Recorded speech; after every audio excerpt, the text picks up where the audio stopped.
What is up, everybody? You guys are having an amazing life, death, and afterlife. You kings, queens, jokers, and jacks. You kings, queens, jokers, and jacks. It's kind of cringy, but it's not cringy. It's fire. It's so tough. It's tough. I'm fire. I'm goated. I'm awesome. Man, the world is awesome. Anyways, what exactly did I want? I read a few topics that I want to talk, that I wrote down in my notes that I want to talk about, and then I forgot exactly which one I wanted to talk about.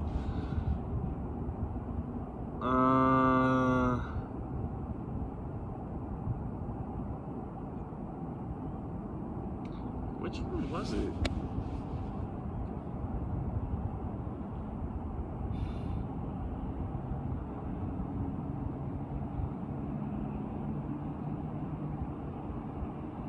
Okay. That is so beautiful. Oh my God, hold on. You see that? You see the pink? Wait, is it careful this camera is pointing at? Whoa. Hopefully you see that right. Dude, that is so beautiful. You see like the pink coming out of the trees and the like rays of sunlight coming from up the clouds. I don't know if you see that, mate. You know, I love you, twin. That's the other person I wanted to shout out that I didn't shout out in the last video. Fucking, what's the name? Ella Mella. Twin, I love your Aussie accent, twin. Anyways.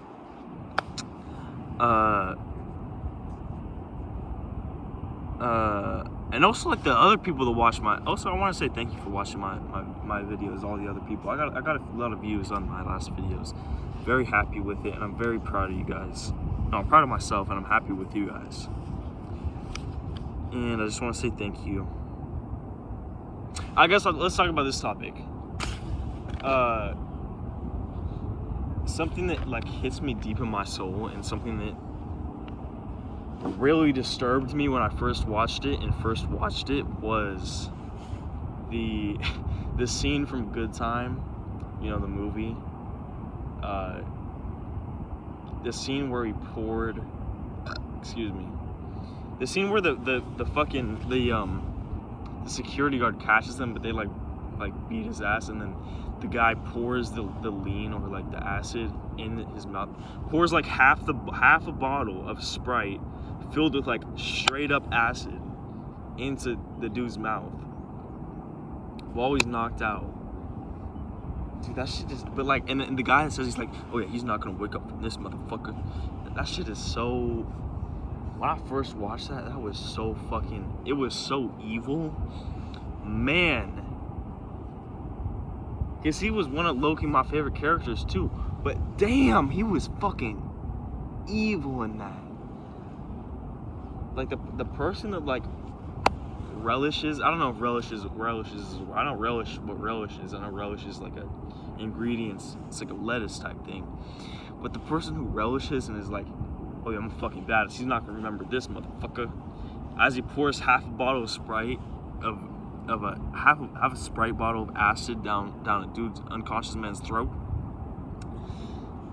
And that's already like, okay, that dude's not waking up.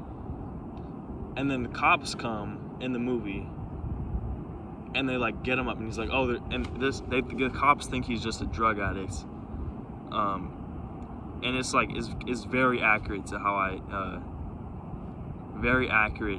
I've seen like actual police body cam officers, you know, treat like actual drug addicts or homeless people. You know, just like this like degrading, like, okay, buddy, time to get up, and then they're like talking to each other, like laughing, like making jokes out of it. It's horrid. It's fucking horrid. But they like wake this dude up after he just drank 5 bajillion milligrams of acid down the gullet. And he wakes up and he's like, and he's like speaking gibberish. He's like speaking like, and I found out that it was like, oh wait, this is like years later, yesterday, or actually no, like last night, but I stayed up all last night, so it's basically today. I was like, wait, this sounds like a language. Is he speaking his real language? And it turns out that I think he was speaking like his foreign language, because he was like, he kind of looked like he was like from Africa, just like his skin and everything, or like from somewhere. And like that's not racist, I don't think, but maybe a little bit. I don't know if it's racist. I don't know. I've not decided on it yet. But he wakes up. He's like, and he's looking at all these officers. He forgets to speak. Because he can't. His mind can't even think of what to say. He's in this other world of just colors and just nightmares and just people stabbing him and all this other. He's in this unbelievable nightmare. But we can't see the nightmare. We just see the police officers handling him, and it's like, okay, buddy, get up, you know. Get up, buddy. You're laying in the theme park or whatever. Come on. And then they handcuff him and like pick him up, you know, undelicately, and then they throw him in a stretcher, tie him down, and then they throw him in an ambulance. And all the time he's like, it was so horrific to see, dude. Oh my god, that type of shit though is like perfect. It's so, that type of feeling, that like those raw feelings you get from watching movies, that is what I fucking live for. But damn, that shit was horrific, dude. And I don't know who made that fucking movie. It was like some type of brothers. I don't know. It was some type of brothers. I don't know if it was the Coen brothers, or I think it was like A24. I don't know if they're like a brother type thing or like a cousin type thing. Also, I recently watched No Country for Old Men again. Banger of a movie, perhaps the greatest movie of all time. I'm gonna get into No Country for Old Men for a little bit. The thing I love about No Country for Old Men is that not a single scene feels like it shouldn't be there. That movie is so jam-packed with just like I was waiting for a scene to be like, okay, when is this actually going to get to the fluff? When is it going to get to the filler? It never got to the filler. It never got to like at the part where I was like, wait, like okay, let's get on with the story. It never got to that.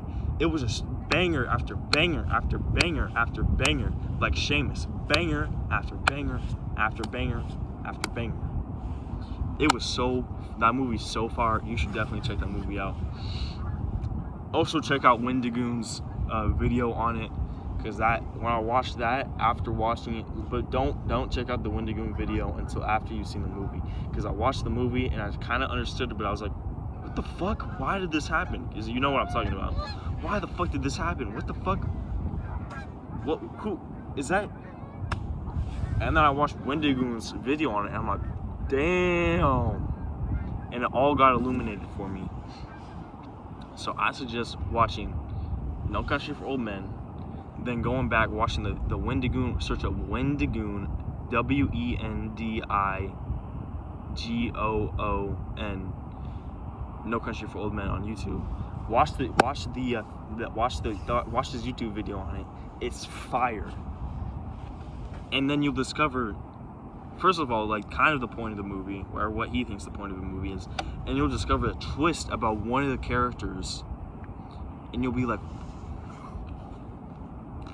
what? And then you'll watch the movie again, and you'll be like, oh my god, this makes so much sense. It is so good. That's what you're gonna be thinking. So I suggest doing that. Moving on to what I was talking about with A Good Time, and that one scene that terrified me. The ending was terrifying in Good Time. Man, Good Time I think was a more terrifying movie than No Country for Old Men. No, for sure. No Country for Old Men is actually like an actual fun movie for me. It's not like a scary movie. Anton Chigurh, it gets intense at times, but I don't think it's like an actual scary movie. Good Time is a scary movie, dog. You know, It's crazy. But, man.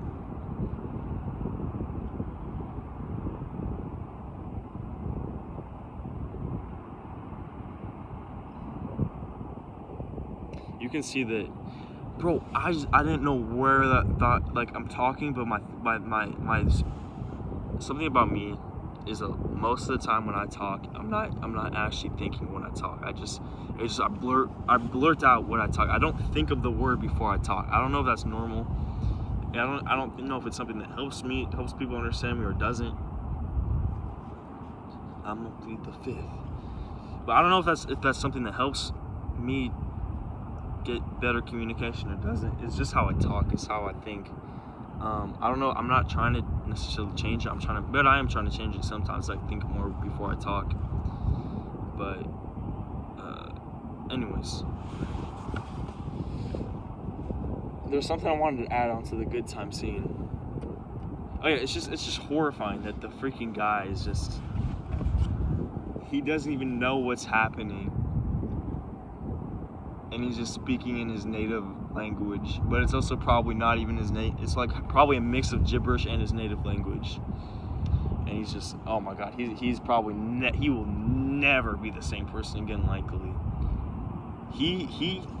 the amount of acid that he ingested in his lungs or in his stomach and throat is like literally it's got to be 3,000 times or no, 300,000 times the normal amount that you would be ingesting in. I see a person riding their bike over there. That could be Sophie Bush, because I've seen her riding her bike around here this time of day getting to school. Anyways, you can't even imagine how much acid he took. I'm shocked that he even came out of that trip, like even a little bit. I'm shocked he wasn't just like for the whole time. It's crazy. But anyways, I just want to talk about that scene that just freaked me out. That's one of the things I want to talk about. I'm not sure if that's what I remembered, but yeah. Hope you guys have an amazing life, death, and afterlife. Man, but honestly, if you ever want to make YouTube videos or movies or things like that, first of all, make whatever you want to make whatever speaks to you.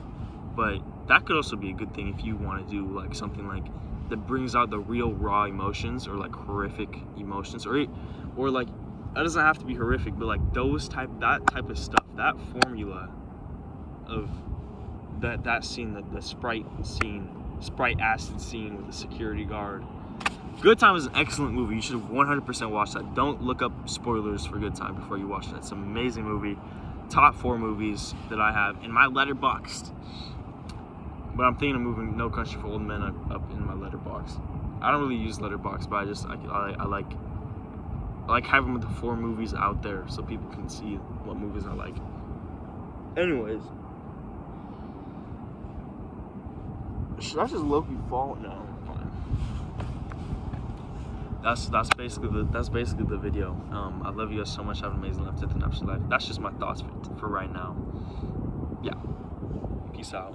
Bye bye.